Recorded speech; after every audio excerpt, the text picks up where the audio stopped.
Hello, everyone. My name is Jean Madden. I'm the Education and Scientific Marketing Manager for 3M's Infection Prevention Division.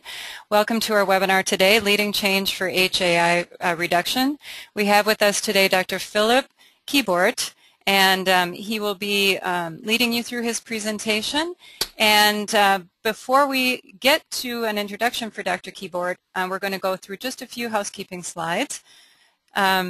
So first of all, questions. We love your questions. They will all be chatted in today. So from the GoToWebinar page, or if you don't see the GoToWebinar panel, click on the orange arrow in your panel to expand your control panel and type a question in the question box and click on Send. And we will hold your questions till the end of the presentation today, but we always welcome questions, so feel free to chat them in at any time. As far as continuing education, this course does qualify for 1 hour, one contact hour for nursing. 3M Healthcare Provider is approved by the California Board of Nurses. After this live webinar, in about a week, you'll receive a thank you email. In that email will be a link to a course evaluation, and once you fill out the course evaluation, you will be able to complete your CE certificate.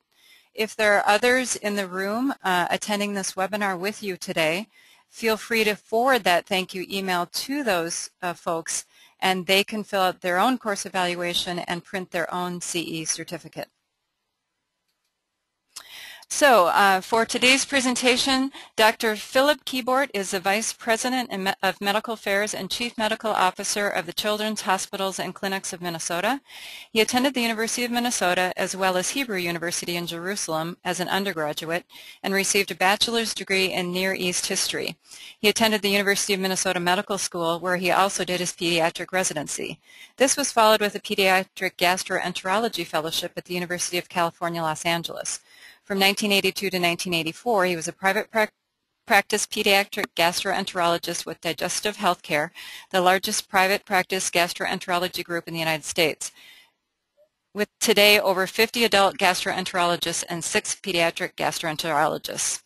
In 1984, he moved into an administrative role at Children's Hospitals and Clinics as Director of Ambulatory Services, then Vice President of System Advancement with responsibilities for strategic planning, new business development, operational duties, along with continuing administration of ambulatory services. He received his MBA at the University of St. Thomas in Minneapolis, Minnesota in 1998. Since 2001, he's been in the role of Vice President, Medical Affairs, and Chief Medical Officer. His responsibilities include oversight of quality, safety, peer review, research, medical education, physician leadership development, credentialing, as well as being the President of Children's Minnetonka. He's been a member of AAP, AGA, and ACPE. Dr. Keyboart has written, presented, and published on issues of management and quality in healthcare. He teaches quality assurance improvement control to healthcare providers at the University of St. Thomas in Twin Cities. He is the father of 3 sons and grandfather of 2 granddaughters. So with that quite astounding list of accomplishments, I'd like to welcome Dr. Keyboart to the presentation today. Thank you, Jean. It's truly a great opportunity for me, and I want to wish everyone here a good afternoon for at least the majority of you who are not on the Pacific Coast time, and I want to welcome you all to balmy Minnesota, where it's a wonderful 29 degrees outside. This is actually the first time I've ever done a webinar. I've given many talks, and I feel very comfortable giving talks, but I'm one of those speakers that walks around a room and uses my hands a lot, so I just hope that most of you can imagine that's what I'm doing. I'm walking around your conference centers and using my hands. And just so you have a picture, I look exactly like Mark Harmon on NCIS, so I just wish. I really do appreciate this opportunity. I have been in the role, as was noted, as Chief Medical Officer and VPMA at Children's for now 12, 13 years. I am a peds gastroenterologist by training and not an expert in infectious diseases. I was kindly asked by the people at 3M a few months ago to give a talk about how does an organization move towards decreasing HAIs? How do you combine leadership development with your clinicians, your staff, and with the actual problem of dealing with HAIs? As you can see on the screen, our objectives for today are to describe some basic leadership attributes that can lead to improvement for HAIs, and hopefully you'll be able to at least name 5 of 10 challenges in improving quality in healthcare. My expertise is probably somewhere in between both of those. As I said, I'm not an expert in infectious disease, and I'm surely not a world's authority on leadership, but in an organization such as Children's, where we have 380 beds, and 4,500 employees, a very private practice-oriented hospital, we have some real issues in trying to change behavior, and hopefully I'll be able to take you on that journey a little bit about what we're doing here at Children's. You'll see a lot of slides now about leadership, and we're going to combine going back and forth about leadership and then what we're doing with HAIs. Great quote by Dr. Bujak, who once said, "You get what you accept, and what you accept sets the standard." And I think most of you are aware that in the United States, HAIs, infectious diseases, are actually the third most common cause of death in the U.S. HAIs, more people die from acquired infections than they do from breast cancer, AIDS, and automobile deaths combined. 1 in 20 patients are hospitalized with infectious diseases. We have over 1.7 million HAIs per year in the U.S., over 100,000 deaths because of it. And if you just try to figure out how much it would cost extra when you get a patient with an HAI, it's well over $16,000 extra when a patient gets infected while under our care. A quote by Mary Lou Anderson, she once said, "Leaders stand in that lonely place between the no longer and the not yet." And hopefully we're heading towards that not yet, that going towards a new vision, and on a journey towards that vision. Charles Dwyer, a speaker I heard from the Wharton School of Business many years ago, probably 20 years ago, has a great quote: "Never expect anyone to engage in behavior that serves your values unless you give them adequate reason to do so." Think about that. It is true. Just because you think something's important to change doesn't mean that other person hearing your message is going to agree. You've got to make them feel like they have reason to change also. A recent article within the last year by Dixon Woods showed that there are 10 lessons in improving quality in healthcare, whether it's medication errors, whether it's improving our communications with handoffs, or with HAIs. First, you have to convince people that there is a problem. You have to use hard data and secure some emotional engagement. You have to be able to convince them that if you do it, it'll work. This isn't so easy to do. Convince people you have a solution and it's well thought out. Come prepared with clear facts and figures. You have to be willing to have data collection and some monitoring systems. This takes more time and energy than anyone anticipates, and you really do have to invest heavily in data. And to be honest, at Children's we're struggling a little with that. Whether we're trying to get our infection prevention people and all our medical directors iPads so that they can do audits, it takes a lot of money and time to do that. Number 4, projectness and ambitions. Sometimes if you have over-ambitious goals and too much talk of transformation, and you probably all hear about transformation in your own organizations, it can alienate staff, and they feel this is going to be impossible. It's another fad of the year, and you've got to sort of balance that out. You have to, and you all do, know your own organization and your own context of your institution and where your professions are in leadership roles. Your staff must understand what they're going to sign up for, because if you have instability in your teams, it can be unbelievably disruptive. And I assume a lot of you have heard that quote, "Culture eats strategy for lunch." If you don't work within your own culture and know your own culture, it will do everything in its power to drag it back to the old status quo. People are comfortable in their status quo. There's also, every organization has its own tribalism or lack of staff engagement.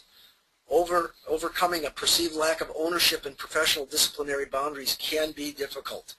So for those of you who might work in an organization where there's a lot of private people and not employees, it can be a struggle. And so you have to use different methodologies with working with them, as opposed to when they're just employees and you can say this is an expectation of you being an employee. Just because it's an expectation doesn't mean they'll do it, but it's a little easier. The last four under Dixon Wood's article, she said, leadership, you have to get leadership committed for quality improvement. And that doesn't just mean the chief medical officer or the director of quality, director of safety, or infection prevention. That means from the top down, from the CEO, from the chairman of the board. Your board of directors has to feel that this is an important thing to do, as does the CEO, and they have to constantly give messages to the staff that this is important. Incentives. Do you incentivize participation? Well, hopefully a lot of this will be just intrinsic motivated people, but there can be some extrinsic incentives also. Securing sustainability. If it's seen as just a project and you use the word projects, it won't be sustainable. This has to become part of who you are, part of your culture itself, that people don't even have to think about it if it's truly ingrained. And always be aware that there will be unintended consequences and battles in fighting the changes. John Cotter, a great writer on change, he wrote a book in 1996, Leading Change.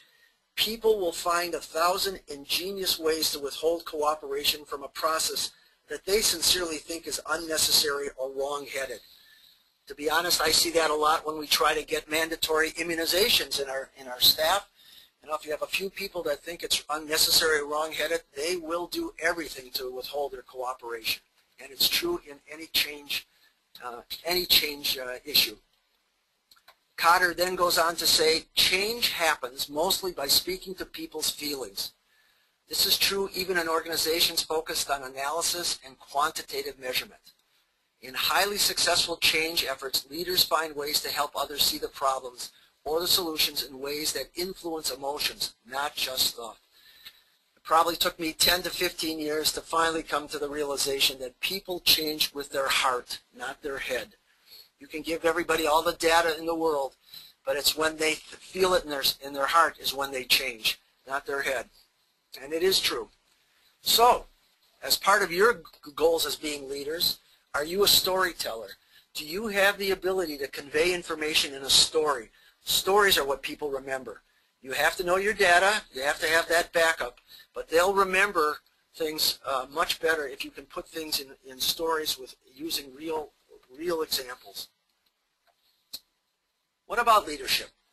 Well, leadership, some people have different definitions of it. It's influencing individuals willingly, not coercively, to contribute to the good of the group, coordinating and guiding the group to achieve its goals. And part of your role in leadership, no matter what level of leadership you're in, is how do you help get resources? And resources always seem scarce for all of us. How do you help your group compete for those scarce resources? To be a great leader in your organizations, you have to know yourself, you have to know your people, and you have to know your business. 3 dimensions that create a great skilled leader. Self-awareness. Now, for those of you, I don't know how many physicians are in the group, probably not too many, but as most of you know, doctors have very high IQs, but very low EQs, very low emotional quotients. We're a little better in pediatrics, but self-awareness is not a high skill set and has to be developed in leaders. They have to understand who they are, know their strengths, know their weaknesses. Great leaders have to have the ability to work with people and develop teams and understand and effectively manage the business with vision and creativity. Great leaders have the ability to express a vision, something that others will want to follow and want to participate in. What other key attributes of a successful healthcare leader? Well, they have to have credibility with both physicians and management, as well as other clinicians, whether nurses, advanced practice nurses, therapists. You have to have that credibility. You also have to be equally comfortable with technical skills and business skills. The ones who have the most credibility, if you're working in healthcare systems, are those who have a passion for the clinical medicine, or at least the mission of clinical care. You have to care that you want your patients and the patients you take care of, or the people you take care of, that you want them to be better. And great leaders have an allegiance to the big pictures. They're not there to be an advocate for every individual team, silo, or even at an individual level. They see a big picture. Jim Reinertson actually came from Minnesota many years ago, who's been out in Boston now for 25 years, very active with the Institute of Healthcare Improvement, says leaders understand they change things, they take risks, they're willing to do hazardous duty, they have the ability to persuade, they help the organization and groups define reality, they're not intimidated, but if you're going to be in this role of leadership in your organizations or others, you do not expect thank yous. It's nice to get them, but don't expect them. Very few people will say thank you for what you're doing. How about luck? Where does luck fall into this? Well, Darrell Royal, an old football coach, used to say, good luck is what happens when preparation meets opportunity. But I think Darrell stole it from someone who's more oriented towards this group, Louis Pasteur, who once said, chance favors the prepared mind. So I don't think luck comes too much into it. Sometimes bad luck can happen once in a while, but people who are prepared, those are the ones who make their luck happen. Another great author in leadership literature out of Harvard, Ron Heifetz, has written some very good books about leadership. And he says the hope of leadership lies in the capacity to deliver disturbing news and raise difficult questions in a way that people can absorb, prodding them to take up the message rather than ignore it or kill the messenger. It's a very true statement. He also says establishing a sense of urgency is crucial to gaining needed cooperation. Some of you may have heard the term, and it's used quite frequently, called the burning platform. You have to create sort of this environment where you have to say there's urgency. We have a platform that's burning, and we're going to have to do something. We're going to either have to jump or figure out how to put out that bad fire. And Dr. Keyboard, we'll take a short break here for a quick poll if the timing is right. Go ahead. Okay. So I'm launching the poll now. And the poll is, does your facility offer training on leadership and or change management? If you could answer yes or no, we'll give everyone just a few minutes here to register their answer.